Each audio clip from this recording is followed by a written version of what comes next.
મારું નામ યશુ નાગડી તો મારા ભાઈનું નામ અશોક આગળી છે. એમના પુત્ર ધીરજ. તો આ ધીરજે એમના પપ્પા જોડેથી 10,000 રૂપિયા લીધા માંગવા ગયા હતા. તો મારા ભાઈ ભંગારની લાડી ચલાવે છે, એમના જોડે એટલા પૈસા હતા નહીં.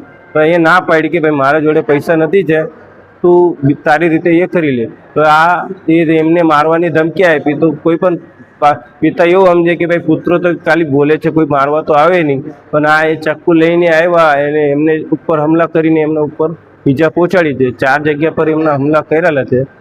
તો અમને બધાની એક માંગ છે, અમારા ઘર પરિવારને, કે એમના ઉપર કોઈ કાર્યવાહી કરો. ભાઈ ધીરજે પૈસા એના માટે માંગ્યા હતા, એના કપડાં જોઈએ, કંઈ તહેવાર હતા તો તે એમને કપડાં લેવાનું હતું, તો કઈ બદલ લેવાનું હતું તે તો ખબર નહીં.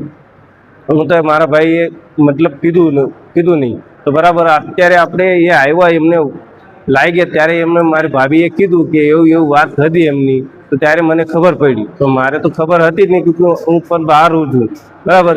એના લીધે મારા ભાભીએ કીધું કે મને કે ભાઈ એટલા પૈસા માંગતા હતા, એટલા ના માંગ્યું.